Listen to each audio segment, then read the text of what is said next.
Good Times and One Day at a Time will return next Monday evening at their regular times and most of these stations.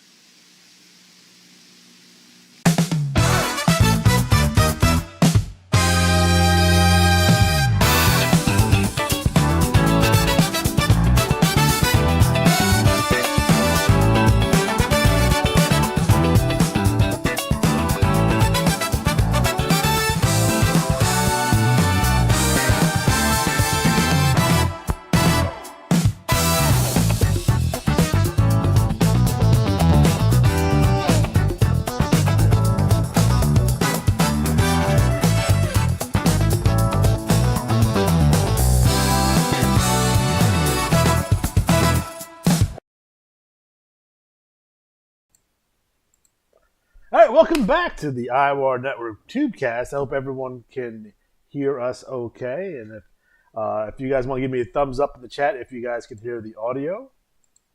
Matt, you give me a thumbs up, I see, not a middle finger. I can hear your audio. Well, of course you can. I can hear your audio. ¿Dónde está la estación?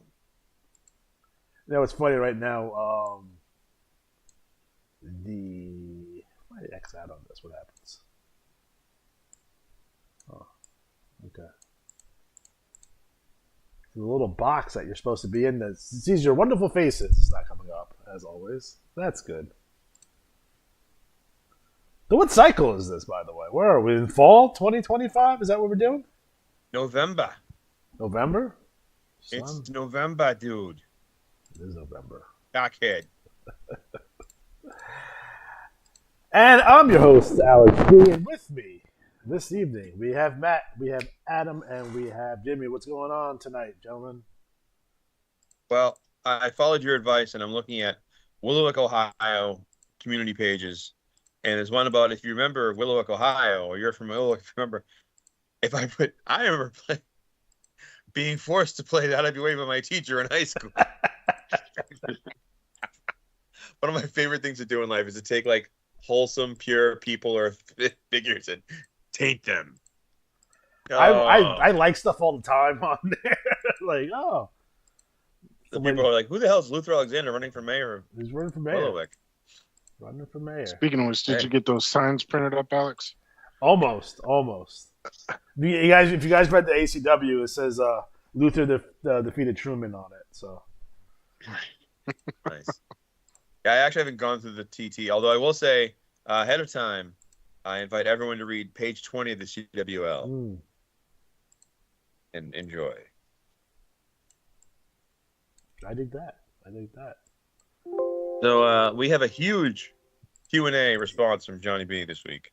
Oh, he's mad at me again. I think so. It's just F Alec over and over again.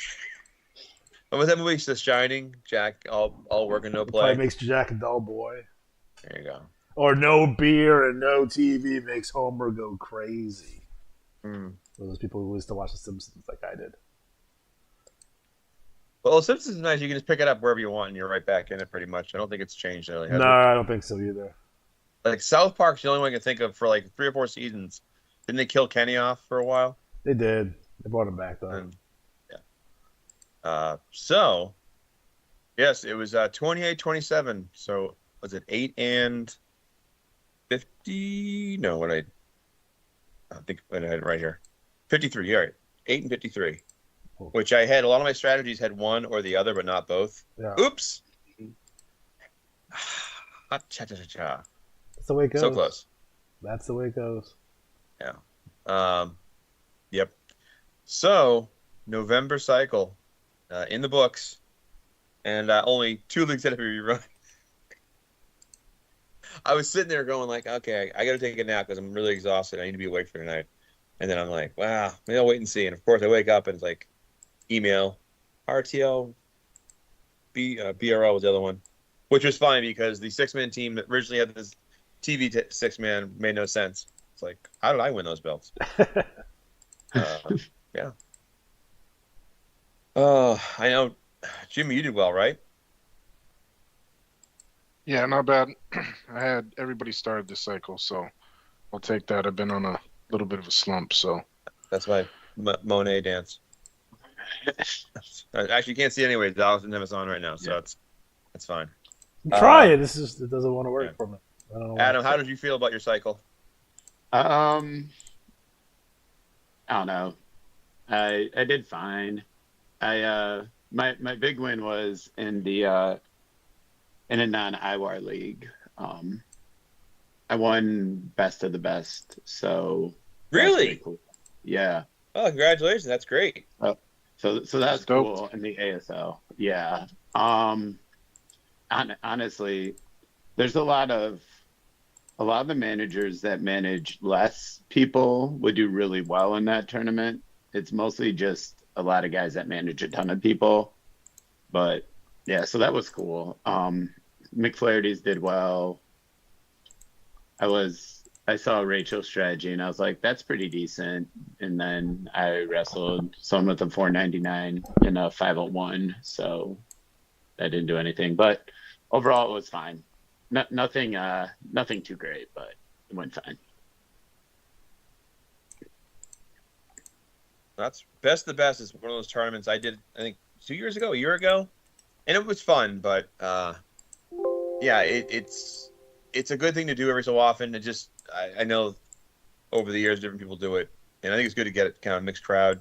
It's like the G1 for players, and that I will say this in the game for years. I used to say that what we do in the IWAR, we should have someone do for the big roster players. Agreed. And that kind of is what they look at, like, as G1 for those guys. So that's really great news that you won that. Well done. What do you get for that? A whole bunch of credit, a whole bunch of dollar credit for IWA. So like everyone puts in, I think 25, and then I don't remember the exact percentage breakdown, but I have a nice little credit going now, so that'll be cool. It's always good. Yes. Credit's good. All right. So what do you got for Johnny B?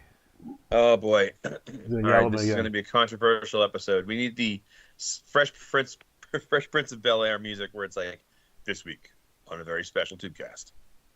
So, from Johnny B. Jr. Matt, you may want to read this cycle's entire segment in falsetto due to Kim's recent sneak attack on my person at the NWL's unscripted pay-per-view. It was most unfortunate that I had neglected to wear a Johnny B cup. It's good. He thanks me for that joke. I also appreciated that he waited until Alex took a sip from his can to announce that Ryan's pair had won the tag team derby. I did not appreciate Alex chuckling to himself just now at my perfectly innocent use of the phrase Ryan's pair. The timestamp of Matt's prank was 1:29:39 for any viewers who missed it. Fair enough. All right. I wouldn't have revealed the alleged existence of Alex's Apple employee offspring last time had he not accused me of purchasing a Milli Vanilli album in episode 201. He offered an obviously insincere apology for that mud butt slinging during the previous broadcast, but then he falsely claimed that I purchased a CD by the artist Seal. I'll refrain from mentioning his continuing inability to win a certain major championship this time, though. And the first of my three reasons is that Seal actually performed his own songs. Second is that he had a few hits which still receive radio time. He's one hit. He is one hit. As Matt pointed out, as well as Crazy, better known as IWAR Managers, is the theme song of Luther Alexander's brother. But Seal's greatest accomplishment is undoubtedly the fact that he was married to Heidi Klum, Victoria's Secret's headquarters in Ohio, and we take supermodels very seriously around these parts. Heidi Klum, Johnny B. Jr. digs that. If we I got to agree with Alex though. If Seal's got one hit. If we can get Johnny B, Jr. here, to send us an audio clip of him just going, I dig that. Johnny B digs that. And then, of course, we would abuse it horrendously, but still. All right. Speaking of Luther's brother, Alex suggested that I watch the movie Basket Case. It was bizarre. It was funny. It contained a small amount of bad acting, and the rest of the acting was completely terrible. And I did mention it was both funny and bizarre. I would probably put it in roughly the same ballpark as the Canadian horror film The Pit, which debuted a year earlier, in which I recommended in episode 186, Yep. but Basket Case was far more deserving of an R rating. Alex also asked that I view Sleepaway Camp. I saw the entire franchise in recent years, and as is so often the case, the sequels largely failed to capture what made the original a success. But I suppose with a series of films of such films, it's difficult to sustain the suspense once the martini is out of the bag. Still, if you hadn't yet had your fill of horror movies and are looking for a couple that are, shall we say, undeniably unique, and that preferably feature a twist you're all but guaranteed to never see coming, Alex's recommendations definitely fit the bill. I think I talked about that. I watched Basket Case in, I think it was freshman year. Yeah. We used to go to the rent a movie, and that was one of the ones. All right. Oh, make sure if you're looking for a movie to watch. I just found this out yesterday that they did in fact make a Porky's 4. Porky's 4? There's a Porky's 4. It was in 2009. Wow. Yeah. So go check out Porky's 4. Was it like one of those things where like the last person they have like in a series of like the guy who was a janitor in one part in the first movie and they bring him back? No, they didn't bring back. I don't think they brought back anybody from the originals. Okay. So. All right. Well, I'm gonna blow this up so I can read it easier. Why do I feel like Ryan Reynolds is in that? Porky's 4 now. Like it's so low budget, it's ridiculous. Yeah, but 2009 Ryan Reynolds? Sure. Yeah, that's fine. Let's see. Johnny B. Jr. says, Alex also encouraged viewers to check out the musical comedy drama Crush Groove, and since I'm the viewer, I did just that. Here are some thoughts I had while watching it.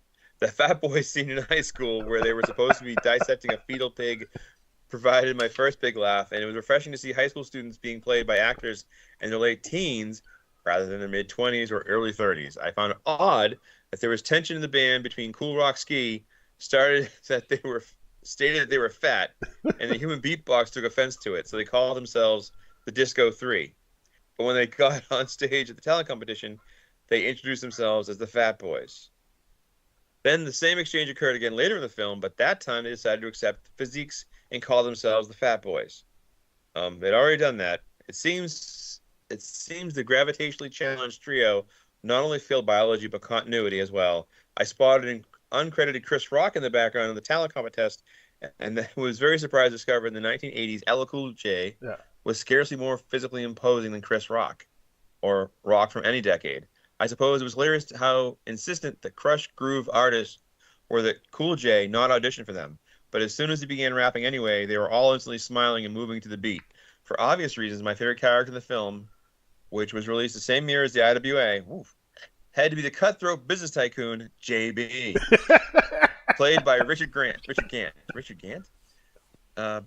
Gant was also selected on the TV show Special Unit 2, a sci-fi comedy I highly recommend. Here's a bit of interesting trivia. The Disco Fever Club got shut down on the last day of filming because the production brought unwanted attention to its lack of proper licenses and permits. Whoops. Also, the establishment across the street from where Run DMC and Sheila E. performed was named Trivia with an exclamation point. There you go. All right, but enough of Alex's time-wasting detours. Let the actual IWA-related trivia. If you like the Fat Boys, watch Disorderlies. It's a good movie. The Orderlies? Okay. Disorderlies. Yeah. Disorderlies. Sorry. Absolutely. Okay. All right. In the first and hopefully only, IWAR managed a spotlight episode to focus on Alex. He wondered if the IWA would allow the use of characters from different languages. For instance, if he wanted to create a Japanese wrestler and use kanji symbol as his name instead of the romanized version. All right, that's a good question. Johnny B. Jr. I would first like to note that this question was posed by the same person who couldn't even pronounce unagi or Ohioan, both of which were spelled with glyphs and he should recognize. How then could he and his fellow co-host possibly hope to read the bulletin's results aloud if kanji were permitted? We received similar requests from time to time, but one obstacle has always been compatibility concerns. Since players who viewed such names on our website, we need to use devices with font support for the special characters. Yeah, Word Perfect, probably. Yeah. That situation has been improving in recent years, but my biggest concern remains it would be opening the proverbial Pandora's box. Imagine the launch of a new league with the unique selling point that every wrestler's name consists entirely of emojis. Oh, don't do that. Kanji and Cyrillic and other non-Latin characters are cool, particularly in the eyes of these those unfamiliar with the language, since they are add authenticity and an extra layer of mystery, but I'm afraid they'll be limited to trash talk pages for the foreseeable future. That's Fair all. enough. Yep. Ryan, put some pants on. A quick side question. Scott, get well, Scott. He's recovering. Has asked, what's the longest Johnny B's ever been in the hospital? All right. Let's see here. Alex submitted a proposal for the NWL, which was aimed at increasing the league's roster size. Oh, he's going to talk about it. Oh. I discussed the matter with some of my lowly subordinates, including the one who recently received a strong reprimand for using hole number 41 as a finisher, but we were unable to reach a consensus. It is a rather big step, after all. Here are the number of new players in the past cycles: 1 in August, another in Dog Days, 3 of September, 1 in October, 8 in the fall, and 7 this cycle. In light of the recent uptick, might it be prudent to continue to wait and see approach? Which, Agreed. Again, he didn't quite talk about what we proposed, but still, it is fair. The thing is, NWL is always an erratic thing. You never can tell what you're going to get. And again, numbers-wise, if you have 8 people and we keep 3 of them, that's doing pretty good. Yeah. Yeah. So, all right. Moving on to more reputable hosts. Matt asked in episode 200, what percentage of players now would you say have gone green? Is it still around 60%? Is it higher? Is it lower? I've always wondered if the IWA is going to be like, if you want paper bulletin, it's a certain fee. Johnny B. Jr. As the number of active players varies each cycle, so too does the number of active green managers. Further complicating matters is the fact that some players pick and choose which leagues they wish to receive bulletins for. In the past fall cycle, the portion who were registered as green were exactly 50% when rounded to the nearest whole number. With regard to charging a fee for physical copies, we currently have no such plans. That's knocked out. During episode 202, Jimmy requested a copy of the Graveyard League's roster. Matt and Alex believed I had previously shared information about what I like to call the especially inactive wrestlers in the game, and they were correct. In episode 151, I stated 2,142 ring warriors currently in cold storage. Wow, that's a lot of wrestlers. Yep. And listed those with the most outstanding statistics in the following show. The current number in our most populous league is 3,072. Oh, I'm sorry, wins-wise. I'm sorry. I misread that? No. Gypsy Rose Lee is still the greatest number of wins in imaginary dollars and now has the most losses and draws at 12,192 wins, 3,222 losses, and 880 ties, 58 stars, $22,179. The IWAR's highlight of the night, Johnny Vegas, has the second most victories at 65-22, 783 losses, 156 ties, 52 stars. Good for you, Johnny. And $6 million. And Warchild is still the wrestler with the most stars with 81 stars to go with 1,600 wins. Now, I didn't know that. Kind of like I remember Gypsy Rose Lee from way back. So it's kind of funny that is still in there. And I think when I was trying I'll put an ad on Facebook and we'll get all these people to join attempt.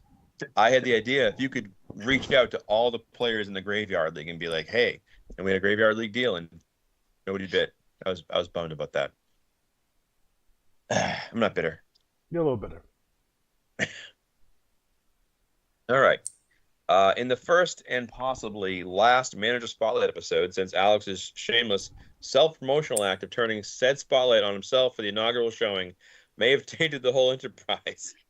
An uncertain Matt mentioned his memory of a time when wrestlers were ranked by their strategy totals and asked if we would consider including those totals in the ranks page with the other stats. Alex pointed out what would likely be unwilling to implement the feature because it would require a change in format. Johnny B. Jr. says, I have a vague recollection of us ranking wrestlers based on their win-loss percentage in the current cycle rather than overall, but I don't recall us basing rankings on total points. It is possible, though. 40 years is a long time. As for integrating those totals into the rankings pages, that is something Matt has brought up before. I reminded him in episode 157, good God, that he had put the idea up to a vote in the winter cycle of 2020, but the majority rejected it. Some people were worried about being embarrassed by a doubled hold or wanted to leave the door open for possibility of surprising their stablemates with 501. True, many commissioners now receive the league's strategy totals every cycle, but not all leagues have commissioners. Hey, does anyone remember the days when you would have to wait until the following cycle to be able to figure out your wrestler's total? That's true. If you didn't know that, it used to be that you had to wait till the next bulletin to figure out what your strategy was the previous cycle. Suck City. All right. And now a few words about Imagine Mania 40. I'm going to fight my natural instinct to counteract Alex for his misinformation campaign and give him props for inspiring the idea behind this year's contest. Uh-oh. His fondness for the spring in Tennessee called Bucksnort was responsible for the theme. I considered placing the location in the list as a nod to him, but realized he would have then felt compelled to enter, and despite his repeated attempts to disparage my musical taste and thus my reputation, I don't want him to get in trouble with his wife for spending extra dollar this cycle. I also didn't want to take the chance of having Luther's name appear in the IWAR report again. What can I say? It's difficult to fight one's natural instincts. Also left off the list were city names deemed unsuitable for publications, such as townships in my fair state. Sorry, folks, but there will be no IWA no IWA PP champion. There's a town in Ohio called PP. That's brutal. Well, Matt, I showed you the link of Johnny B's new business, that wrestling promotion that's in Willowick right now. Oh boy! So right, check that out, because there's actually there's a wrestling trivia promotion in Willowick currently that I'm pretty sure he runs. Okay. Others that were admitted born names that players would actually want to represent, such as being crown champion of Hell, Michigan, but the theme was that the titles are supposed to be undesirable. So if you don't like it, blame Alex. I certainly do. There's one venue in particular that stood out for fitting extremely well into both categories. Located deep in the heart of Amish County was the Leacock Township, approximately 8 miles away from the town of Blue Ball. No. Damn. I was confident that the vast majority of players would definitely want their wrestler to be named Intercourse Champion. A good candidate for winning that one would have been a grappler managed the WTL commissioner, Nookie, the secret or weapon. Perhaps thinking of Adam's Ring Warrior will help Matt the next time he needs to pronounce the name of our overworked exhibition specialist. Nookie, the secret weapon. Still one of the better ones. Okay. We're on the home stretch here. I told you it was a big one. That's good. I'll end today's segment by circling back to Time Wasters. Alex wondered if I would ever worn one of the Halloween costumes, basically a cheap mask and plastic vest with a design on it. Johnny B. Jr. says, I remember my best friend wearing with the Star Wars motif. The mask was intended to look like Luke Skywalker, and I let him borrow the glow-in-dark medieval sword close enough. I believe my siblings and I wore others in the same collection, but can't remember precisely which characters yet. Those costumes weren't very convincing, but they didn't really need to be. It's funny how well a child's imagination can overcome reality. If it were only true for children, this game and the Tubecast wouldn't exist. There you go. Good point. Good point. I then asked what his favorite costume had been. So Johnny B. Jr. says, gather around, children, as old JB recounts a terrifying cautionary tale from episode 149. My costumes are those I crafted from many brothers. When it came to choosing costumes, one or more would invariably procrastinate and pacing around in a panic. Luckily, the big brother was always ready with a great idea. Despite the rumors to the contrary, was not merely another way for them to torture me. The brother who eventually created Wildfire Johnny Rage was attending a Halloween party at his elementary school and had planned to go as the Invisible Man. Discovered we didn't have any sufficient supply of gauze available. Sensing desperation, I was able to convince him to wear a mask fashioned from cloth diapers. I deliberately threw the disguise together hastily, ensuring it would unwrap itself midway through the party. At the onset of the great unraveling, when his classmates could see that without a doubt he had been pressing his face against diaper the entire night, I'm sure he was really wishing he had been invisible. Oh, man. So he set his brother up to wear a diaper on his head. At least it wasn't a used diaper. Which, by the way, one of the worst things to find in public is a used diaper. That's just gross. Oh, yeah, no. I used Do to be the right thing. I was a cart boy at the Pathmark, which is a supermarket up here. And I had to empty out the trash in the parking lot, and there was always shitty diapers in there every time. When and I they was at smelled Home something Depot, terrible.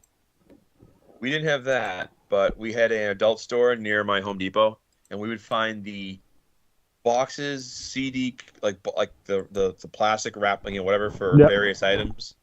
And then one of our poor guys one day, early in the day, we've been having a function for the store with a football bat and doing stupid stuff in the park, for fun. Mm-hmm. And later on that day, he found a double-ended device Oh. and brought it in the store, and he was not all there, so he was like, "Hey, everybody, let's play baseball," swinging it over his head, and yeah, so somebody got fired over that, but it wasn't him. But good times. So yes, parking lots, items. All right, diapers. Another brother was the recipient of a face mask made of crinkled aluminum foil, which wasn't noteworthy except for the fact that I had cut the eye out and mouth holes with a pair of scissors while he was wearing it. Oh my god. Well, okay. My magnum opus was a rather crude construction that I cherished, Boxman. It consisted of a small cardboard box sitting atop a much larger one. My brother/victim had his arms protruding from the holes on the opposite sides of the large box, severely limiting his range of motion. Then the smaller box was placed over his head and attached to the main box. Since I had to cut out a window in the helmet before he would put it on, it was the same brother who had survived the aforementioned foil task. Oh my god, that poor kid. I had to guesstimate and made the window too high, thus severely restricting his field of view. October was uncommonly warm that year, and the physical exertion of running through the neighborhood in a box had severely limited his arms and leg movements, combined with the meager ventilation of the costume, caused him to begin sweating profusely. It was all he could do to hold the bag of candy in front of him due to my ingenious design, so he was certainly unable to remove the top box with a wipe the stinging substance from his eyes. A poor kid. Things went from bad to worse when he was in the group encounter, a brief, unexpected rainstorm. While the costume afforded some level of protection from the downpour, every drop that struck the mostly hollow helmet was deafening, and that worked in concert with the sweat, simultaneously depriving him of two senses. Ah. The most entertaining moment of the night occurred when a mosquito flew in through the barely functional eye opening and began to have its way on his fully exposed face, as his arms were incapable of reaching to remove the headpiece, which had been secured to his torso with a generous amount of duct tape anyway. He was left to grapple with the choice of abandoning the costume altogether and completing the trick-or-treating mission as a sweaty, bumpy-faced kid, or leaving to live with his new bloodthirsty house guest and hoping he didn't invite any friends to the party. Good times. Man, I can't think of any kind of torturous thing I've done to somebody like that. That's pretty brutal. That's pretty brutal. Brothers, right? That's it. Okay. One last item. I'm calling it a night, Alex. I need Johnny B to do a review of Smokey Alexander's album that just got released last week. Oh boy. Johnny B Jr. At the end of a pretty long workday, I decided to indulge Alex and listen to one song.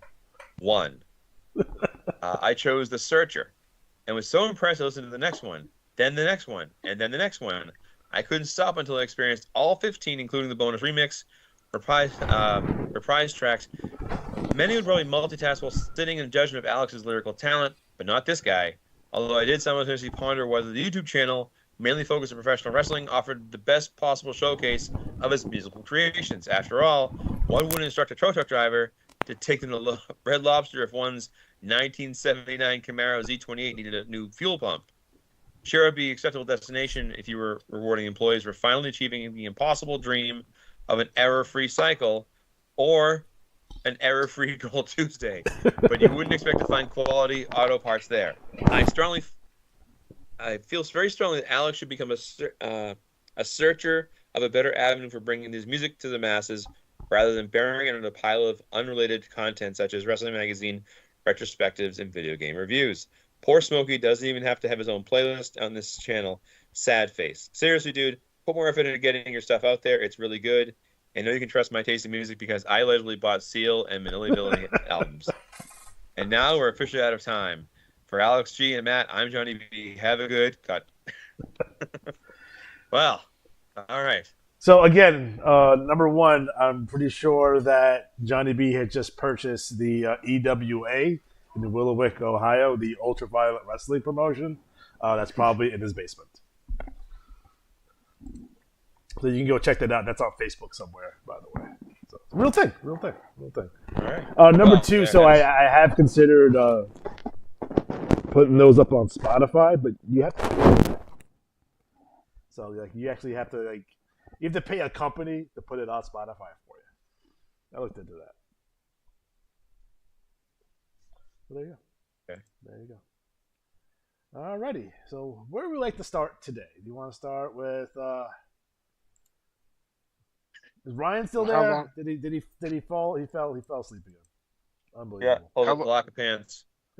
How long is the NWL review this time. 7 minutes. It's not bad. Where'd he go? Oh, you fell asleep on me. So I guess we'll start with the NWL. I'll just start there. Yeah, pull that up.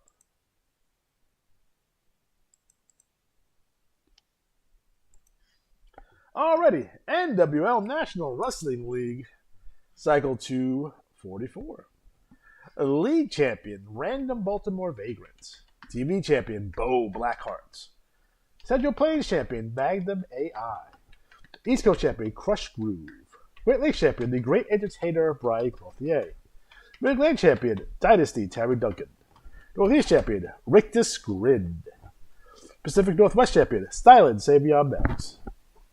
Rocky Mountain Champion, Captain Midnight. Southeast Champion, Mark the Fan Botch. Southwest Champion, G-Force, Gary Morris. West Coast Champion, Mac Chuck Murphy. The League Tag Team Champions winning 5 free matches. Styling, Savion Beth, and Crush Groove. TV Tag Team Champions, Magnum AI and Zix. League 6-Man Champions winning another 5 free matches. Brian Clothier, Gary Morris, and Random Baltimore Vagrant. That is the Maryland Militia. And your 6-man TV 6-man champions, Super McMinnis, Matt Murphy, and Mark the Fan Botch. Which is ironic because Super is currently inactive. Battle Royal winner, Blow Blackheart. All right. So what's going down in the NWL? So we're having our next pay-per-view, which will be Graduation. So keep on looking for that. That's going to be Cycle 246. Taking place from the Lake Catholic High School in Eastlake, Ohio. That's where it's going to take place. So keep that in mind. And we can get right into the recap. Let me share this audio with you guys so you guys can see it.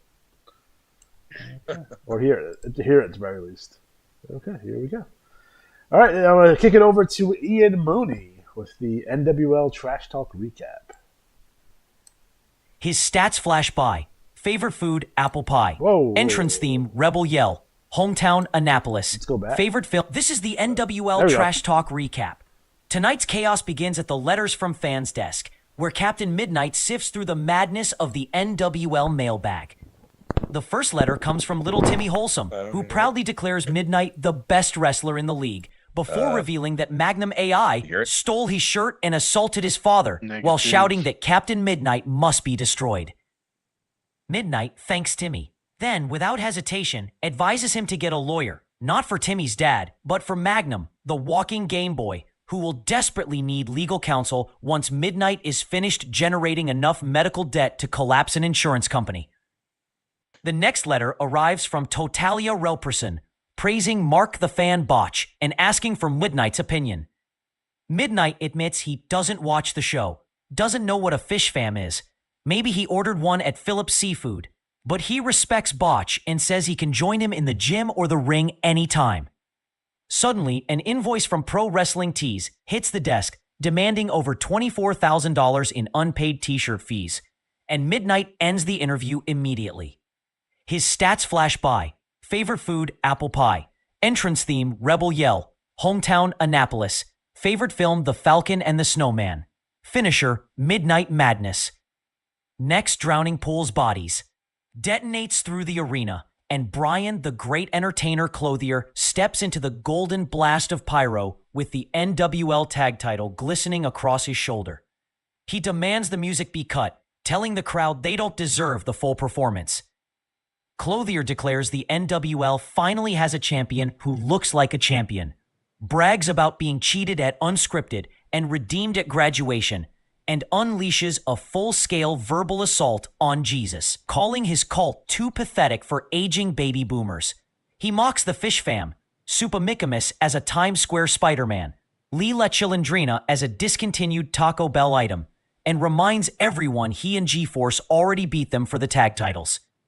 Clothier turns his attention to Mark the Fan Botch, calling him a fat tourist who chugged mystery goo and lucked into the lead championship, predicting that if that's the standard, the parking lot attendant will win the 6-man titles next. Then he promises to pry the NWL championship from Jesus' hands like a toddler's sippy cup. Hold it until March, then vacate it as he marches into the Rolling Thunder League. After Arcane's match with Magnum AI, the lights collapse into total darkness. Phones can't pierce the black. When the shadows finally pull back, Arcane and Magnum are broken in the ring, and Zizix stands over them with his sword raised. Beside him towers a new monster, 6'9", 280, tattooed head to toe, face painted black with white and red slashes, lifting bodies with ease. The beast powerbombs Arcane into the canvas. A table appears. Blood spills. Zizix kneels and strikes Magnum again and again until crimson drips down his chin, then orchestrates a tandem massacre. A backstabber from Zizix, a powerbomb from the monster, and a jackknife powerbomb through the table. Zizix declares the crowd lost to hubris, trapped in disease-infested dreams that keep them from her, calling out Brian Clothier, Jesus, Mack Truck Murphy, and even Luther Alexander, warning them her majestic reckoning is coming. Magnum stirs, and Zizix seizes his head, telling him that he and Nyx are neither good nor evil. They are awakened, and they will not rest until everyone else awakens too. He drills the microphone into Magnum's wound before the lights vanish and the awakened disappear. Prince Pimplefire appears next, mocking Magnum as Robbie the Robot and promising to crush him like scrap metal and leave him where he belongs, the junkyard. Deep backstage, Ryan Rivers stands in the shadows of the Elks Lodge in Queens, West Coast Championship on his shoulder, declaring himself the new effin' show, the nightmare that destroys dreams and legacies, the only truth that matters, promising reckoning to any wrestler foolish enough to step into the ring with him. In the locker room, Stylen Savian Banks paces with frustration, while Crush Groove lounges in a faux fur coat like a man born on a cloud. Groove insists the universe provides. Banks says he hasn't become the champion yet, and together they plot domination of the Frank Morano Memorial Tournament. Banks warns Prince Pimplefire to stay out of grown folks' business, mocks the Canesman for needing handicap advantages, while Groove fires off chaotic commentary about Raquel doing favors, irritating Banks before he demands Commissioner Alexander strip Jesus of the national title so a true NWL representative, himself, can take control. Crush Groove mutters that the masked militia in the RTL is not chill, and they vanish down the hallway. The loading dock becomes a war zone as Mark the Fan Botch, drenched in MK Ultra violence, screams that he is the violence and dares Morris to take his title. G-Force Gary Morris obliges by spearing him into a wall of road cases. Mop handles break, camera stands fly, catering tables explode in a shower of pasta, and Botch chugs more MK Ultra like gasoline as he screams, "I must break you." Morris drops him with surgical precision and locks in a modified G-lock until security storms in led by Mr. T shouting, "I pity the fool," only for the fight to explode again as Botch double-legs security guards and Morris swims back. Jack Cornette arrives only to stare in heartbreak at his destroyed Fixin's bar as Banks and Groove enter, look at the chaos, look at Cornette, and look back at each other in disbelief. The camera then opens in the Canesman locker room, where Jira and Wild Child Rachel celebrate their championship success, drink champagne, and talk about rocketing to pro wrestling glory. Rachel launches into a furious tirade, mocking Magnum AI for calling her Jira's sister, calling Crush Groove a loudmouth she plans to choke with his own tongue, mocking Tracy for strutting around in slinky dresses, and demanding Commissioner Luther Alexander book her in a paddle on a pole match where she gets to spank Tracy if she wins, and gets spanked and humiliated if she loses, giving Luther 1 month to respond. And finally, Trash Talk ends with an explosive email from Kim titled "You Guys Suck," where she tells the entire roster they are idiots, whiners, egomaniacs, exhausting crybabies who never appreciated her, announces she sold out, took the money, and doesn't regret a single thing, signing off by telling everyone exactly where to stick their brotherhood speeches. And as a final note for the record, it has now been confirmed that Johnny B is the president of the Milli Vanilli fan club. Now back to the Tubecast. And Alex G, don't say anything inappropriate. All right, and we are back. So thank you, Ian Mooney, for a great recap of the NWL. And I'll put this offer out there like I always do every cycle. If commissioners want to get their leagues recap, just write up a recap for me, and we'll get it on the show. So it's a lot easier to try to recap it ourselves, that's for sure. Yes. Especially with leagues like BRL, like that's nuts to even recap because it's so much stuff going on all the time. Tell you what, man, Ian Mooney needs a pay raise. He's doing good work. Yeah. We're still trying to get the pronunciations down sometimes, just because he likes to say words wrong. But we're working on it. So That's part of the charm, man. Authentic. It's authentic. Well, I would suggest our next league be the WTL. WTL, okay. All right. I'm the only one that can sleep in tomorrow. I'm off tomorrow too, so. Oh, I'm not off. Yeah. I'm just working late. So. Oh, okay. Yeah, I'm off tomorrow. If I had to deal with kids, there's no way I'd be up this late. Screw those guys. Yeah. To those guys.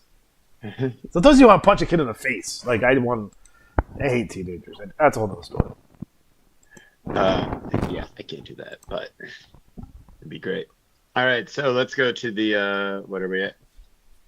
119th of cycle for the WTL. The Western Frontier champion is Zorro.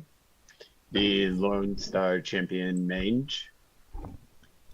The Central Plains champion, William H. Bonney.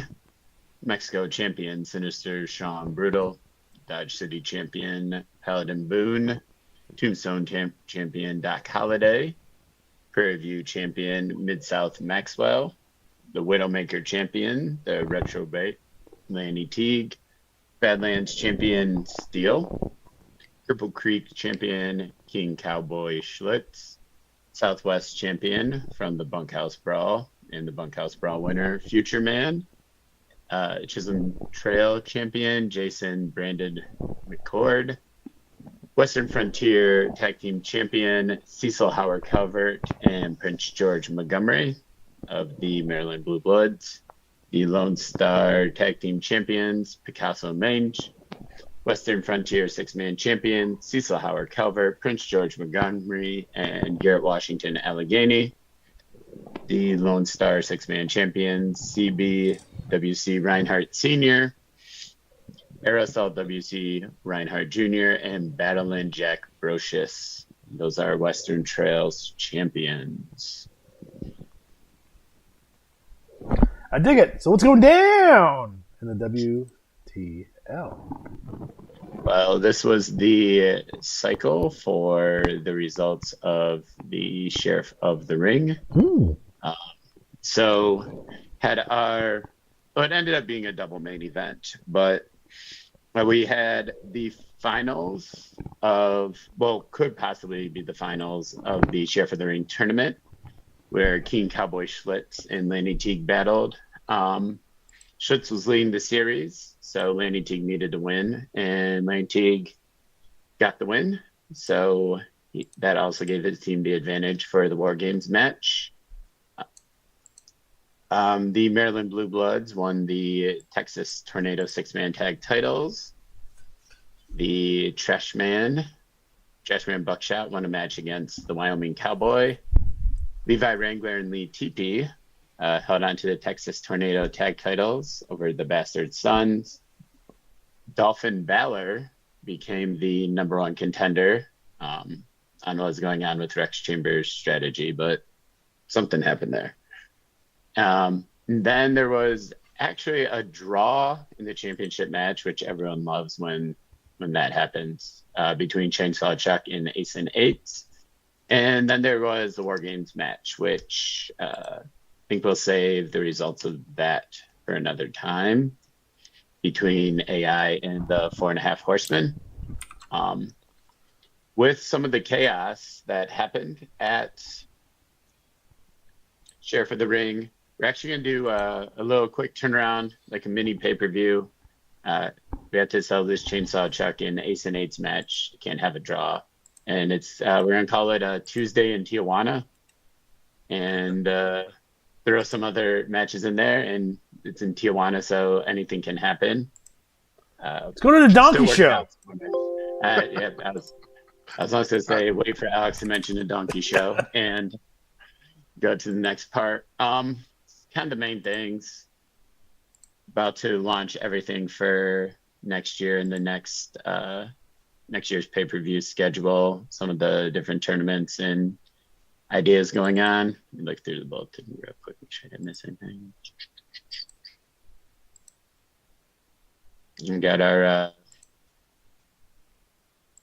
We got a Dusty Lane. She's back to report. A little bit chilly this time, but that's all right. Let's see what else in here. Yep. Usual trash talk. And Zorro with a big cycle here, calling out Father Arturo Bartolo. Yep. Sure he'll answer. You know that guy. Oh, shout out to everyone in the league for using the characters, like the backstage interviewers and everyone. That's huge. It's really helpful when you create the characters that they use them. It appears that Ricky Spanish is going to be there soon. He has his Russian Wikipedia page, so see what's going on with Ricky Spanish there. Yep. So one of the things I like about the Western Trails League is it is simultaneously 1891 and 2025 at the same time. So it's a lot of fun because 1 minute there's no technology and the next minute they're doing other things. So that makes it fun. And the usual trash talk, usual players. You can get your Trash Man figure apparently for Christmas. So if you're looking for a Christmas gift, get your Trash Man toy for everyone. Basically, a good trash talk, over 100 cards. Everyone's doing their thing. Good mix of Western Trails people and random weird characters like, I think Cam Sandwich is in the league now. So just your usual IWAR league of half serious and half ridiculous characters. So.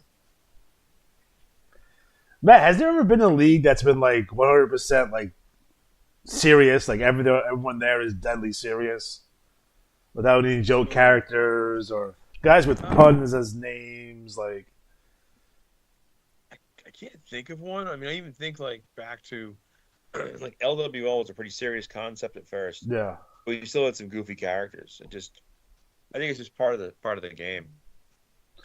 if you write something like there's different ways to do it because it's a written game. You know what I mean? Like, so it's like either you could be like completely violent or like kind of goofy or it kind of lends itself to that. Like, this lends itself to shenanigans. So like we all write like we're Vince Russo anyway. That's we all do it the kind of the same way. And I think trying to be super serious may not be as fun as you kind of think because there's no matches to watch. Like when I watch actual wrestling, I prefer like serious wrestling. Like I like to watch the holds and like the grappling, and I'm a work rate snob and all that stuff. But when I write IWA, I can't write work rate matches. Like, it's all shenanigans. All right. And, I mean, I think what happens sometimes is you have to find that balance of like having like, I mean, I know like certain wrestlers, like if I don't like their particular shtick, I don't even interact with them. Right. And that's always the, like, if you're going to do like, I'm an alien or a time traveler or, a puppet of some sort or right. a McDonald's guy or, it can be hard sometimes because like, how do I write against that? Right. That could be difficult. It's not like normal. Like, I mean, I guess they were time travelers in wrestling at one point, but was it new breed? I think too is like when you have certain wrestlers who do like outlandish things, it can work. Like I remember one time this guy attacked my wrestler in the BRL, and it was like a big brutal attack. It was like over the top. So my wrestler beat up one of his wrestlers, and threw him off the BRL arena. Yeah. And he remember landed in a dumpster full of like debris. So I didn't kill him, but he got like mad pissed about that. Yeah. And it was like, well, what'd you expect? Like I didn't throw him in a wood chipper, which we've had. Didn't he throw you like the next cycle? Didn't he throw you off the top of a skyscraper after that? Like Probably. Yeah, that sounds right. I mean, that's the thing too is when you write somebody's character like and do like outlandish over the top attacks, it's like if you like run over a guy with a steamroller and then he beats you for your regional belt, you look pretty stupid. Right. You know? Like I would say, leave some room for payback or back and forth. Yeah. So, like I would put him in a tight spot to write out of, but you got to give him something to be able to write out. Right. But you can't sew it up so tight that they have no exit. Right. Or you can even write sneak attacks where you fail at the sneak attack. You know what I mean? I've done that before. Like I slip a banana peel on the way to my fucking sneak attack. I like to do attacks where, like in the IWL this cycle, the Americanos, Hank Henkel's training for his big title match, and he's in a meat plant. So the guy's like, "Oh, did you come down here beat up some of the sides of beef?" And he's like, "Sides of beef?" And it's like just employees knocked out all over the place. So because what you do is at least pop culture wise, you can put references that people get to it. Like there are certain references like that 6'7" thing, which I'm sure Adam is familiar with. It's a thing. It's a kids thing, so people might get it. But just if you use universal things, everyone kind of gets like a holiday. No. A holiday has certain things, or it's Thanksgiving or Christmas or Halloween. We can all relate to it. If you say a holiday like Super Schmo Day when no one's ever heard it outside of like one particular state, it'll be lost. Unless your character's whole thing is about that state. Like if the Maryland militia start going off on some like Maryland holiday, then that fits. Right. These crab cakes suck. Like how often do I reference Willowick anyway? So it's like it's kind of local, right? With their weird library tunnels and all other shenanigans that the guy going on over there. Yeah. All right, man. Where do you want to go next? Let's see here. Ninja Dojo League or? Oh. Yeah, I don't know. If let's give them a shout out. Let's see what they got. Yeah. Why don't we go with CWL? I'm excited about CWL, so I'll read that off. Okay. All right. Continental Wrestling League number 347, November 2025. Your champion, The Edge, Johnny Walker. The TV champion, Scapegoat. Is that pronounced right? Scapegoat? He sucks. Scapegoat wins the title from some bum von Schnapp guy. U.S. champion, Double D Christoph. Yukon champion, Haden Daboof. I'll leave that alone. Caribbean champion, Victor von Schnapp Jr. Amazon Basin champion, the Duke, Wesley Sterling. J.C. Penney's coming here because of me. That's a different Wesley. Never mind. British Isles champion, Nature Boy, Phil Landers. Arabian champion, author of Agony, LePage Turner. But wait, he's from the BRL. What's he doing there? Oh my God, that's my favorite reaction. What's he doing? One of the guys I work with showed up one night, like he switched shifts, and I'm like, oh my God, what's he doing here? Because that's the kind of nerd I am. To be fair, when I leave work and I see him, I always go, and I'll see you in hell, because that's what you do when you're me. South African champion, Axel von Schnapp. Iberian champion, Hypnotic. East Asian champion. Not West or South or North, just East. The Major Benefactor. Oceanic champion, Blitzkrieg. Our tag champions. The Destruction Crew, Shane, the Train Gloom, and Mean Mike Zenith. TV tag champions, Millennial Reigns, Major Benefactor, and Genuine Artificial. 6-man champions, Anu Start. Ciendas Nye, and Reborn Jonathan Davis. TV 6-man champions, Spanish Chef Casey Dillis. This is How We Do It. And Bloodsucker Mosquito. And your Battle Royal winner, Eagle Eye Marksman. I had a quick question. Didn't CWL have a bonus for Battle Royals? Yeah. Did they go under? Oh. Do they? No, they have 50 plus cards. No, I think it's like it's if you get one free. Oh, okay. All right. So, 3 words I'm going to say to preface this: long-term storytelling. Long duck dong. Long duck tongue. So let's see what's going on. Before I get to that, let's see here. Heel versus heel. I thought Barry Stevens is a good guy. He's saying heel versus heel. How dare you? He's a patriotic American. He's a dick. So this cycle, I believe, is the results cycle. Let me double check this.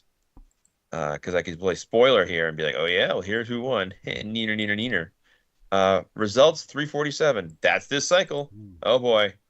Well, I'm going to say Phil retained his title because Barry didn't win a regional and Phil did. Oh, look at that. Scapegoat's going to beat Alec. I tell you, it's going to happen. That's fine. I haven't looked at the other things here. But that pay-per-view, the results of this cycle, you'll see the write-up next cycle. So if you want to be involved, always drop a line to Jeremy and be like, hey, man, I had an idea for an angle, or I want to do this. And that'll help out a lot. And Jeremy, Ricky Spanish had a 493, by the way. Who did? Ricky Spanish, because he's technically on this pay-per-view. Oh, okay. I'm going to pull this up real quick while I'm thinking of it. I'm just curious. I can just, in my own mind. Oh, no. Well, wait a minute. Maybe I lied. Hold on. Oh, look at that. Phil Landers, 1 point better than Barry. That's okay. I'm not bitter. All right. So anyways, Phil Landers is terrible. No, so on page 20 of the CWL, I encourage you to go there. It's a 3-page promo. You might go, oh my God, 3 pages, but you'll understand why when you read it. And to give you some background, back in I think it was 17, 18, I always get them mixed up. The NWL's wrestlers all got together and beat up one wrestler because everyone hated him so much. And it was a phenomenal, 4 or 5 page promo. It just incorporated all these different wrestlers and all these different bits people had incorporated. And so, on page 20 of this issue, you see a breaking news story. And what I used to channel this was the movie Commando. Nice. I don't know how many people got the references, but the guy's putting out his trash. He gets attacked by those guys. The guy's in the boat. It gets blown up. The other guy's in the car. My favorite is I'm going to kill you last. And he kills him first. That's right. I'll tell you what I like best about the car. What's that? The price. Anyways, that's LePage Turner has jumped ship and joined forces with Scapegoat and, as yet to be revealed, allies. So there's a nice, fun picture on page 22. But I highly recommend you give that a read. And keep in mind that, the game is as fun as you make it. And it's always good to, rekindle old rivalries or settle old scores. And that's what this is about. Other stuff in CWL, like I said, the reviews coming up. You've got Mark the Fan Botch, which I enjoy that he has, multiple looks. And they all look disheveled and horrible. So it's just... Again, looks just like my neighbor. Did really? You should show your neighbor that and be like, hey man, what are you doing? Selling feet pics on the internet? What's going on? Yeah, so that's what there's also the series between the Von Schnaps and Destruction Crew is now 3-2, 3 wins, 2 losses, 1 tie in favor of Destruction Crew, because that's how it is for the Von Schnaps. Yeah, so end of the year is coming up, and one thing I'll talk about later on the recap for the IWAR stuff, but that's the CWL right now. I dig that. Sure does.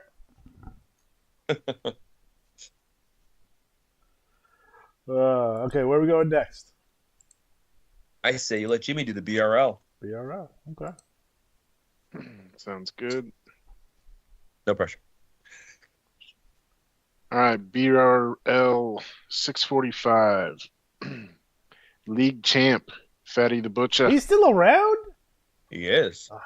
He's killing it after getting stabbed last Tuesday night Grand Slam. What a turnaround. Battle Royal winner, Texas Jesse Tombstone. TV champ, Big Guns, Greg Garner. Central Plains, Hillbilly Kevin. East Coast, Punk Rock Mike. Great Lakes, Money Driven, Mike Sebastian. Mid-Atlantic, Texas Jesse Tombstone. Northeast, Vic the Vicious Vropta. Pacific Northwest, Steel Cut Oats, Rocky Mountain, the Playboy Mick Ferrari. Southeast champ, Fab Dazzle. Southwest, El Grandioso. He's been on a roll. Mm-hmm. Yeah. Yes. We need him to get some trash talk going. West Coast, Fenris. Tag champs, the McFlahertys. TV tag champs, Hillbilly, Voodoo Docs Holland, and Grandioso. Six-man champs, Alpha Males.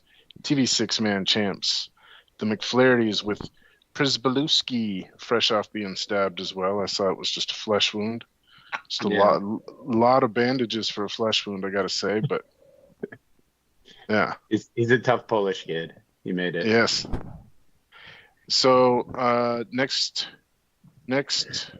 Tuesday night Grand Slam, I screwed up and sent Matt the wrong promo, so we'll go ahead and pull it out here.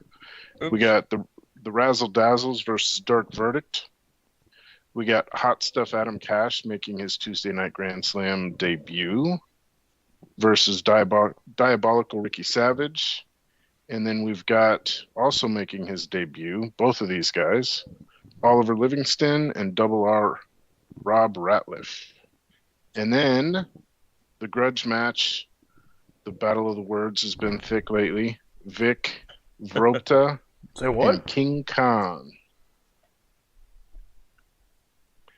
So yeah, Tuesday night Grand Slam this week. Some good stuff there between Mad Max Red Wolf and John Doe. A lot of draws in this one, so I had to get creative. And then as I was going through and kind of looking at stuff to throw in here, I just kind of got inspired by all the different art styles from all the leagues. So I went through and just threw up some of the good ones from around the IWAR. So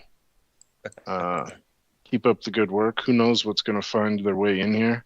I'm actually thinking about doing one with Johnny B being the one signed in to the Wrestling Review. So Alex, I might be pinging you for some Willowick stuff. Fair enough. He used to come out to Milli Vanilli, though, if he's going to be listening to that. So that's what So we had Hillbilly Kevin and Hillbilly Voodoo for the Hillbilly Throne. That was a good one. And then Tsuyoshi Mizuko has been on a roll, just destroying BRL referees as of late. So don't know what's going on there. Not good. But good. Yeah. And then last but not least, we had the Regulators versus the Brothers Heyman. Those guys suck. So there's a little hijinks happened there. So just so everybody knows, I write this as true as possible. So if there's not a score for somebody, I got to figure out a way to write around it. And this tag match, we could have went just with scores, but we went with the slam stuff. And I think Matt might have got his numbers mixed up for the wrestlers, so we went with it. And it's great because it all ends up as part of the lore and opens up storylines. So as Bob Ross would say, it's a happy accident. So it works great. So then I had a happy accident this morning before I went to work. Oh boy. What, over one of those Tracy pictures you got? Yeah. I got it like on my ceiling so I can just look up. So Matt, I haven't read Battlecade results. You wanna spit those out real quick? Let's see here. I just saw the picture of Przybylewski walking in the hospital on page 68. I got a kick out of that. Oh, that's good. Okay, so Battlecade. Let me jump around here. Battlecade results are as follows. Oh, no, there. Okay. Let's see here. Well, first of all, Monster Truck Tanaka, who had a mystery opponent, was Jobber of the Week John Doe. But in this bizarre situation, the Dark Verdict came out, and they put a black skull mask on Doe, and called him Nocturnal Death. And I'll let you read it if you. But just he attacked Tanaka so violently, he ended up getting DQ'd. So that was a surprise. We had a qualifying trios title shot for the global belts, and Team Meow beat Brothers Heyman. We had a North American Contenders match 1 and 2. In the first one, American Destroyer defeated Joe Tusa. And Fresh out of jail. Yes, that's right. Came out of jail and went right down. Was in there with Diddy? He was. Cellmate. Squeakums the Clown defeated Manny Nuff. We had a stunner in the global tag title shot. Dark Danger and Oliver Livingston in one corner, Razzle Dazzle another, and then Hoban and He-Man Hoban U.S. Mail is another. And we had 2 5/16. So we had the old double pin, and Dick Jackson came down as commissioner and was like, "That's it. We're going to have both of y'all face the champions." The trios match, Alpha Males defeated Polar Circle. I did the score. And then, of course, the story really with the tag match and then the trios match here was that, they retained the belts. But then the regulators came down and they gave them all flowers. Ooh. Now, the regulators came down and beat everyone up with steel chairs and, bull ropes and branding irons. Ryan Patrick just had them beating the hell out of the champions and the challengers because they said they're going to be the number one team. And then we had a North American Championship match, and King Khan defeated Saskatchewan Sasquatch, and he defeated manager Mike Sebastian, who he called out by name. So King Khan retained the North American Championship. The global tag match, we had Brendan and Rory McFlattery against Ricky Salt and Robert Pepper, and they were upset by the young kids. So Salt and Pepper won the belts, but no Spinderella. Oh. And then out of the blue, jumping out of the audience, were the regulators who came in and ambushed the McFlahertys. We had a Suburban Hell Savages, Punk Rock Mike, Agent 26, manager of Mike Sebastian against Book Club 2.0, which was author of Agnella Page Turner, Steel Cutouts, and Dungeon Master Shelton Stroot. And that match, there was lots of controversy because Turner kept barking orders to his stablemates, and Oates got fed up, so he tagged himself in, and then he picked up Punk Rock Mike, and instead of giving a power slam, he fell down and held him on top and allowed him to pin him just to get back at Turner. Boo, I say, boo. And you wonder why he's in the CWL now. And then a global championship, the Narcissist, Lex Stevenson, defeated the champion, Hawaiian Heartthrob. I think Neil's missed some deadlines. I don't know if he's inactive for a bit or what, but he got smushed because Diabolical Ricky Savage and Sid Credence ambushed the champ and made him easy pickings for Stevenson. And then the Elimination Chamber for the global title shot was won by Hot Stuff Adam Cash, who defeated Big Guns Greg Gadar in the final. So that's all of that. And, of course, WrestleMania 14 is going to be lined up and lots of excitement. So, time to join the BRL and get in on the action. But I dig it. Okay. Well, where to next? I say you give Adam a league. Make him read it. All right. Let's see here. NWL. No. Let's say. I know I could do. Let's see which ones. Yeah. I can do IWL because I can talk about that one too. We'll do IWL. Independent Wrestling League, number 217. The league champ in winning 10 free matches, going back to back, is Magnifico Astro. That dude's been on a roll, man. He's had like 3 or 4 championships in probably like the past 6 cycles. Like he's just taken the league over. Television champion Ray Del Mundo, nice to see him there. New York City champion Kamikaze. Los Angeles champion Blackjack Robertson. Boston champion Al Gore Blackstar. Detroit champion Magnum TL. Cleveland champion Americano Buddy Donner. The Dallas champion Padre Arturo in Una Mascara. Know who that guy is. Memphis champion Father Conrad. Miami champion the other Americano Hankel. San Francisco champion Bulk Brogan, Chicago champion Justin Grace, League Tag Team champions Windsor Detroit and Edward Porteron, TV Tag champions Father Conrad and Padre Arturo and Una Mascara, League 6-man champions back-to-back, winning 5 free matches, the Litigators, Arbo Guilty as L, Paralegal and Litigation. And the TV 6-man champions are the Michigan Border Patrol. Battle Royal winner was Padre Arturo and Una Mascara, and winning 38 free matches. So what's going down in the IWL? Next cycle is the strategies for the pay-per-view for Hardcore Holiday. Paralegal versus Hank Henkel for the IWL World Championship.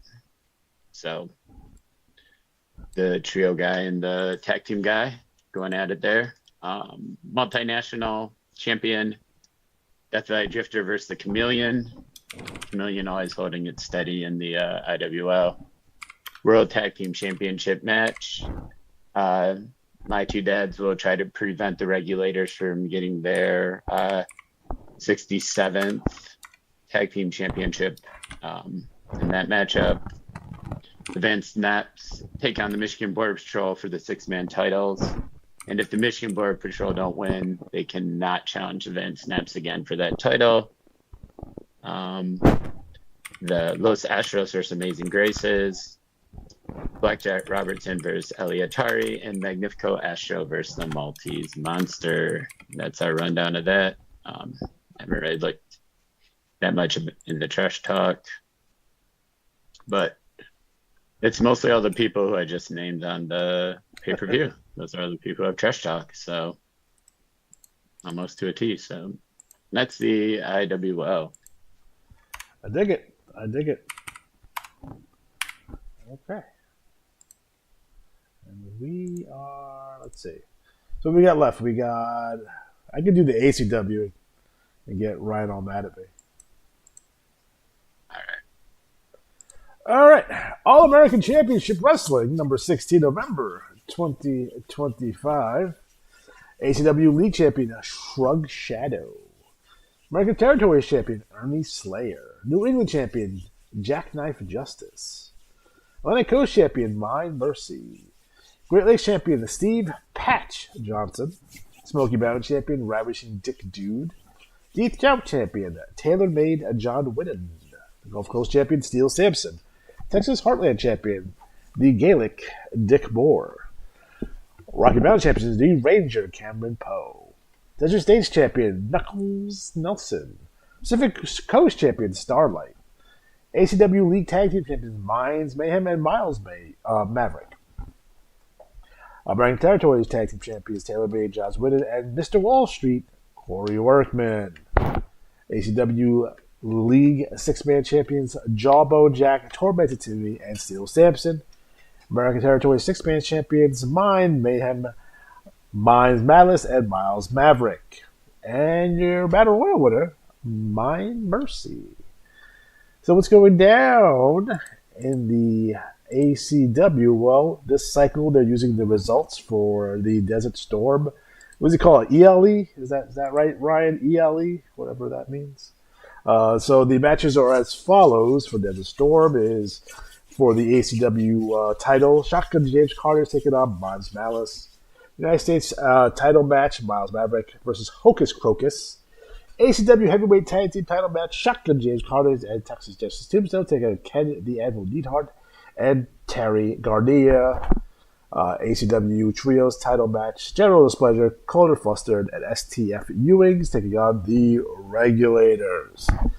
We have the number one contenders Battle Royals for the Heavyweight United States and both Tag Team and Trios Championship. We also have a casket match, Miles Maverick taking on Luther Alexander, a Death Valley death match, Luther Alexander taking on Swap Soft Jr., Bull Rope match, Seattle Thunder taking on Cowboy Jim Spur. Triple Threat Champion, Brad Hart, Ayo Bloodthorn, and El Luchador Maricano. And the McDonald's Funhouse match, Happy Meals and Tormented Timmy's taking on Jarbro Jax and Steel Samson. So overall, guys, great job with the trash talk. There's a lot of it, and it's all really good. Also, take a look at what am I looking at here? Goddamn Senior Lucha is here. Yes.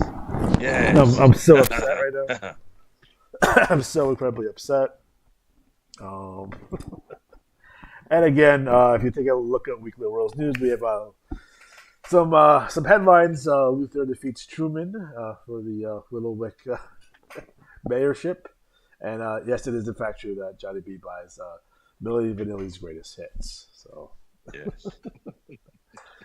we also get a appearance by Jack A. Harry from T27. She's talking about how great Luther Alexander is. So, but again, we have Hocus. What was that? Results of Desert Storm are off next cycle strats, or the write up is next cycle. Write up is next cycle. This cycle determines it. Yeah. Okay. So I'm not gonna give away who won, but again, if you're that interested, you can look at the result email and kind of figure that out on your own. But yeah, so if you want to get involved with the match write-ups, get with Ryan and and work with him. And mine are done, so I sent it over to him. So get those match write-ups out. So they're super important. All right, that's the ACW in a nutshell. So where do you guys want to go next? You got BWL, BBL, Rolling Thunder. I'll do. We'll see. I'll do BWL. Okay. All right. So this is a big cycle for Black Widow League. Bandita, we're hoping, is going to be the latest to pull off a big 501 and win the women's championship. That'll be nice. So Bandita's the Black Widow champion. We got the TV champion with Brenda Bring the Pain. The Battle Royal winner is Sensational Sydney Renard. Your Japan Idol champion, the Queen, Gina Colada. Josie champion, Sensational Sydney Renard. Zenjo champion, Rachel Van Dorn. Luchadors champion, Mother D. Cholita's champion, Wildfire Betty Red. Bellatrix champion, Queen Bee, Sarah B. Money.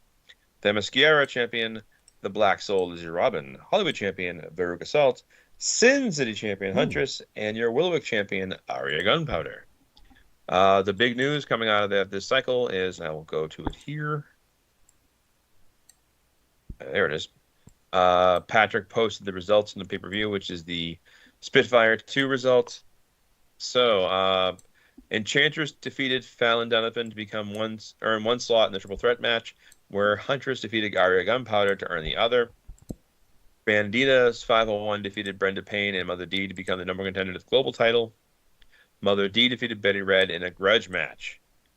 Gina Colada and Brenda Payne defended the IWAR World Tag Championship against Veruca Salt and Sydney Renard. Lizzie Robin defeated Rachel Yamazaki and Beatrix von Chaos to win the triple threat title. So Lizzie Robin will defend against Huntress and Enchantress in the All-S matchup. Bandita defeated Rachel Van Dorn to win the global title. And the Boyhood Dream. Gina Colada, the Queen, defeated Rachel Van Dorn to capture the IWAR Women's World Title. Unbelievable. Second time. And I'm very excited. I've been writing this basically, or had this as a goal for the year for Gina. And everything worked out right. The tournament, won the Queen of the Ring, got the shot, made it happen. So, and it was a good score, too. It wasn't like one of those things where I always hate seeing the scores where, like, someone doubles a hold or, I like close matches as opposed to like blowouts. So RVD's been a good champion, so this will be a fun going forward. And I have no idea. I think I haven't done the numbers yet, but I think the winner of the Kimberly Cup will be the next challenger, but we'll see. So that's what's going down in the BWL. Mm-hmm. I dig it. Because every dog needs a bone to chew on. And tag match is coming first of the year, yeah? Oh, that's right. Yeah, I almost forgot that. Yeah. So starting in January, a couple of things. One, there will be tag team and six-man championships added to it because Patrick reminded me. I got to redo the front page. And two, very important, the BWL is removing the limitation on what you can spend in the league. So you'll still have that $5 deal where you get 6 matches in the Battle Royal entry, which is a great deal and a good friendly option for players who can only play in one league. Fantastic option to play in. Patrick, a great commissioner. The league's a lot of good stars and talent and writers. But starting, I think it's next January, maybe it's next cycle now coming up. But you're going to be able to spend what you want in the BWL. So if you want to load up on a match deal, go for it. Ba-boom. I dig it, man. I dig it. Damn right. All right. So what do we got? BBL? Is that what? BBL. BBL, yeah. And then Rolling Thunder. And RTO. Yeah. Oh, yeah. And RTL, yeah. Bloodbath League, number 577. League champ, the Notorious Jesus. Way to go. Nice. TV champ, War Pig. Central Plains champ, Apocalypse. East Coast champ, Wolf. Great Lakes champ, Alpha Man, I need glasses. Mid-Atlantic champion, Direwolf.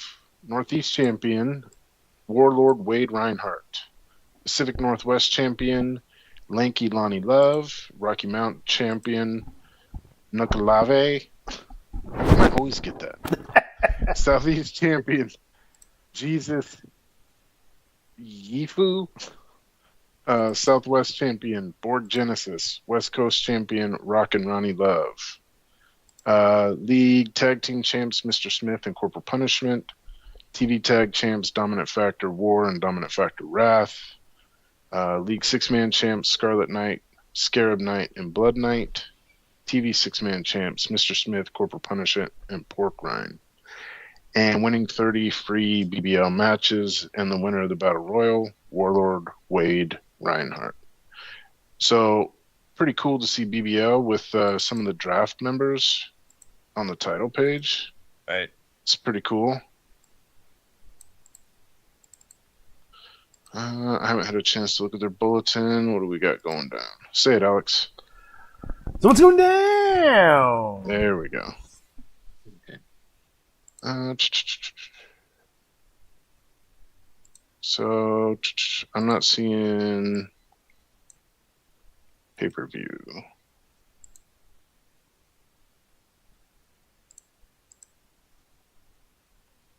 Oh, it's down there. It's a little further down. Yeah. Bloody Sunday, Yeah. December cycle. Yep. Yeah.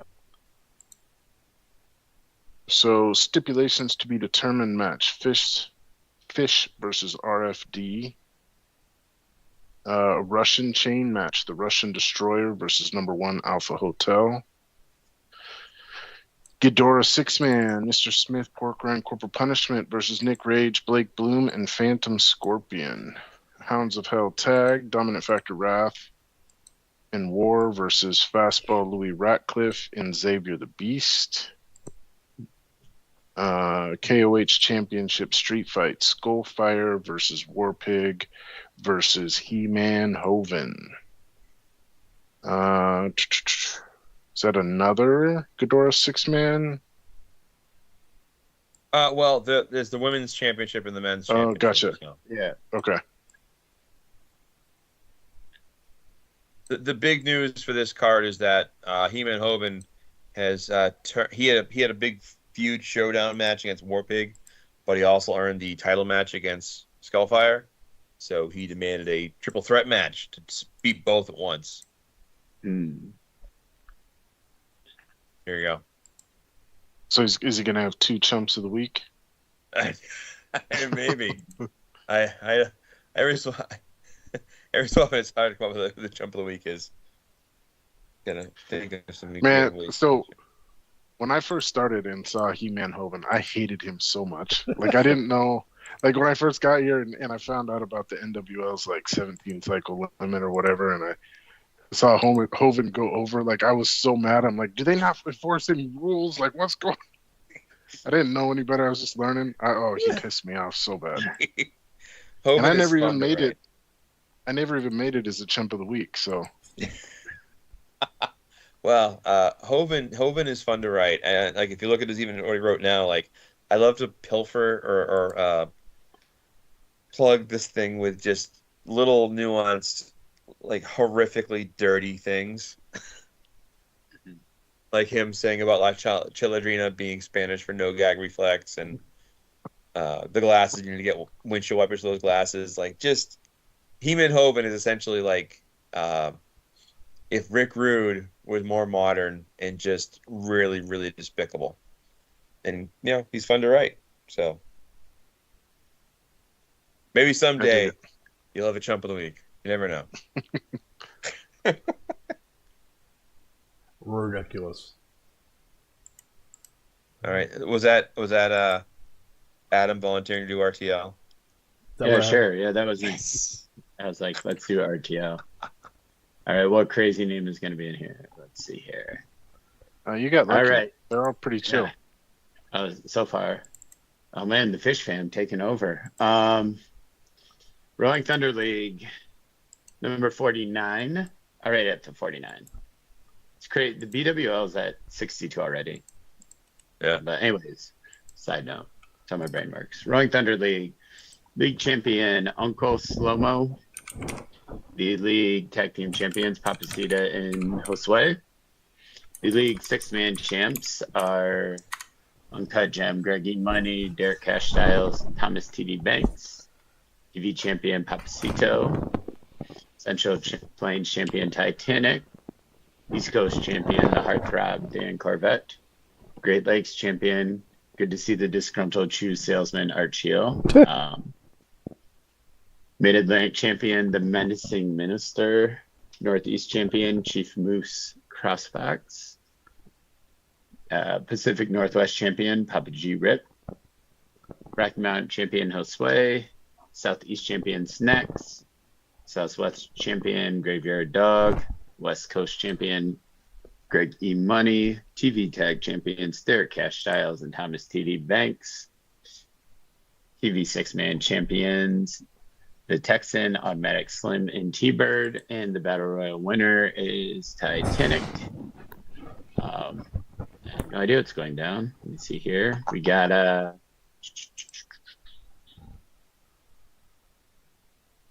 Thunder Cup finals are coming up pretty soon, it looks like here. Have our rankings for the year. Looks like it's coming down to Dan Corvette and Graveyard Dog for Wrestler of the Year there. And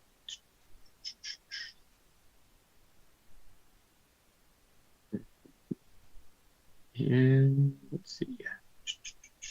Oh, Unnatural Disaster, the main event. Vagabond versus Greg E. Money.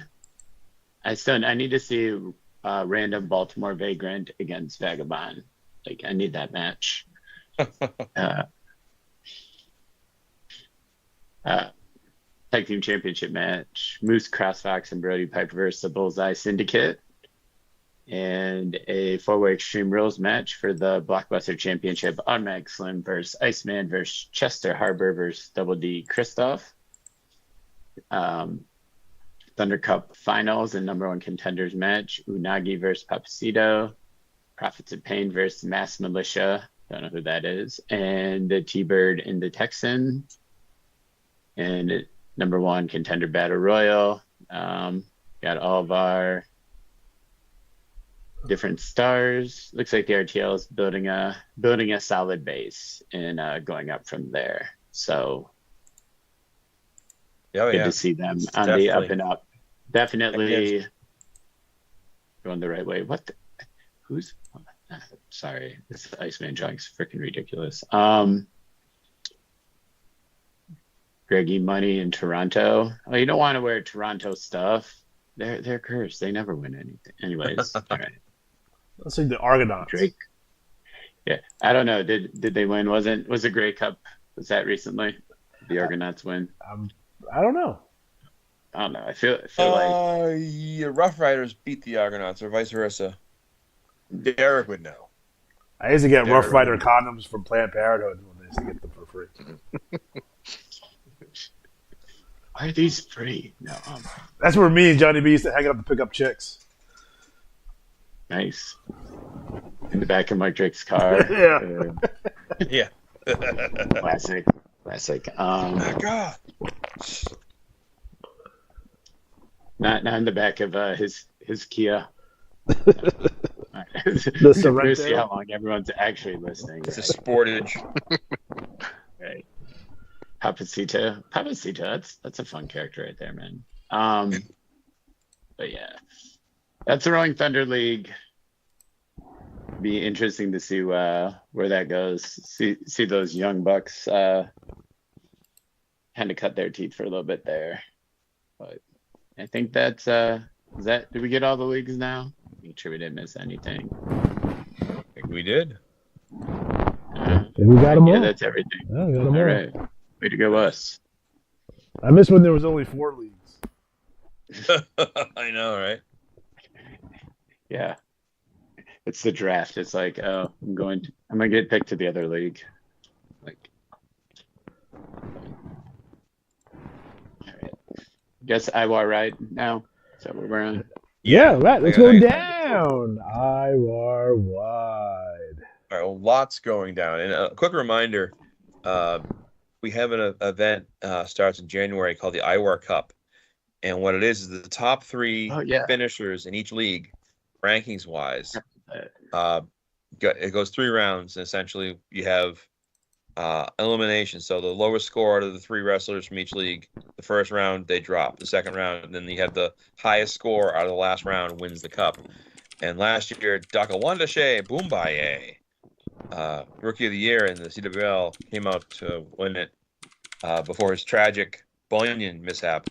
But we're just want to bring it out again. And a couple things right now, if you have not yet done it, we have links and we have all sorts of ways to get to the IWAR year-end award nominations. So far, 9 people have been in. So I want to thank, because I'm that kind of dude, I want to thank Greg, Jamie, Mike, Greg, different Greg, Derek, Alex, Handsome Gutierrez, Ryan, Jimmy, and Catfish Rob for taking the time to put the votes in.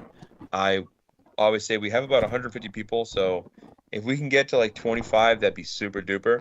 Matt, can we put the link in the chat in the on the video? Yes. Is that possible? Let's see here. I'm gonna try to do it. See if he yells at me. Go to hell. Go to There hell. it is. There it is. So Go here and enter your noms. Yeah, I have a document that I'm working on right now for my leagues. I realize I'm in too many leagues, but I'm not gonna leave any. So I'm going to build a spreadsheet. We did a little bit last year. I have a more refined version that'll make it so the commissioners can go to this page and just see like, oh, here's ranking wise who has earned this. Then here's who the current contenders are for the various awards, and then kind of hammer it out. So that is as far as the voting goes. Another big heads up is we have the ladder match battle royal, and it's going to be the December cycle. I put in the November cycle because I'm a potato head, but it's the December cycle, and this time there'll be 2 winners. So 2 guys will get ladder match contracts. They will split the entry fees. Right now we have 50. We are at 50 wrestlers, and I actually have a new batch of people to enter. So probably about 60 wrestlers. If we can get to like 80 or 100, that'd be super. So there's that to look forward to. So the ladder match battle royal, you need to get your entry in. I'd say today's what, the 18th. So by let's call it December 1st. Get me your signups. It's very easy. Other events coming up and starting in January, so not the spring events anymore. They're kind of like early spring. We're going to have the Johnny B Cup. We're going to have the Murano Memorial Tag Team Tournament, and we're going to have the Lethal Lottery, the Trifecta, which is a 6-man tournament. The Johnny B Cup is $1 per entry, 6 max, men wrestlers only. The tag tournament is $2 per entry for a team, and it's 4 teams max per player. And then the Lethal Lottery is free to enter. So just give me the wrestler's name you want to enter it. And that's what's going on with the events. I'm trying to think what else is going on. Probably forgetting something, but that's it for now. We had did we talk about a Magic Clash last time? The new champs and everything. Was that last time? Oh, yeah. So Magic Clash. Thanks. I don't know why I'm bringing it up, but yeah. I know why. Hold on, let me get this here. So a Magic Clash, it's event Yvonne. So we had first the Revolution Championship, and remember this championship, which helps when I spell it correctly. I'm not tired. Held by Punk Rock Mike, was created by Johnny Revolution. It was sort of a thank you or nod to the Revolution movement. And it's a triple threat match every time. So he defended against Boink the Child Entertainer, who, of course, won the Summer Series, and King Cowboy Schlitz, who won the King of the Ring. And in a shocker, Cowboy Schlitz upset and took the championship. Then we had our World Six-Man Championship with the Regulators challenging. They won the Triple D Cup. They challenged New Money Incorporated, who had bumped them off in the tournament that they won earlier in the year. So it was a revenge match, and the Regulators got their revenge and are now two-time champions for the IWAR World Championship. The IWAR World Tag Championship, controversy. Now, here's what happened behind the scenes. The Lethal Lottery Tag Tournament was delayed in start, so we didn't get it off in time, if you will. And so we decided... That's right. So we pushed it to the 21st of Magic Clash and made it a triple threat, included the winner of the Tag Team Derby, which was the Regulators, James Carnage and Jesse Tombstone. So the McFlaherty brothers, the champions, were defending against two other teams. And I had talked to a couple players about this, and that the rules for having like Lethal Lottery tournament winners then challenge the champions, but in the tournament format, wasn't fair to the champs who are there, like they're flowing because they're supposed to be, and not trying to maximize their singles scrats. So we went back to flow, and with a 5-16, the Regulators won the IWAR World Tag Championship. So more gold for Ryan Patrick, and then the IWAR World Championship between Nature Boy and Phil Landers, the champion, defending against Perry Legal, ended in a draw. So 491s all around. So that's your Magic Clash. There it is. So I think that's everything now. That is it. Yeah. There you go. I dig it.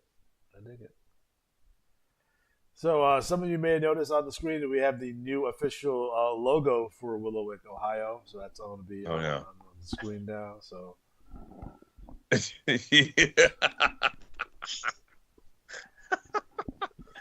I'm gonna start flooding the Facebook page. just like send some like postcards in, like elected official flyers, Ridiculous. Running for city council, comrade. All right. I think the people of Willowick is gonna not like me at all.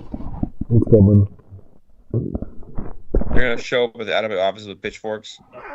This is Johnny B's fault. It is. You just gotta start joining some Willowick, Ohio HOA Facebook groups. Oh man, that'd be great. That'd be great stuff. You'll actually find Johnny B. Yeah. Well, I did actually make Luther a Tinder account, and his location is Willowick. So. Catfish people with pictures of Tracy. Yeah. Be like, I'm from Willowick. I would want 100% work. Also, they get match Johnny B. Jr. Like, Yep. All right, Alex, you've made some kind of list somewhere, dude. I'm telling you. What? Yeah, totally. I'm on. The first time I've been on a watch list. This guy's using AI. Like, yeah. I don't know what he's doing. I don't like it. I don't know this Luther Alexander guy, but he seems like he's trouble. Yeah, we're gonna find Luther's on like CIA's list. They're trying to figure out what the fuck he's all about. press conference. Revolution Extreme is one of the current gangs in America. They're feuding with the Juggalos. Apparently, I don't know what's going on. You sit there, like Putin's like, "What do you know, Luther Alexander?" Was like, "What are you talking about?" Yep. All right, guys. So we are officially out of time. So for Jimmy, for Adam, for Matt, I'm Alex.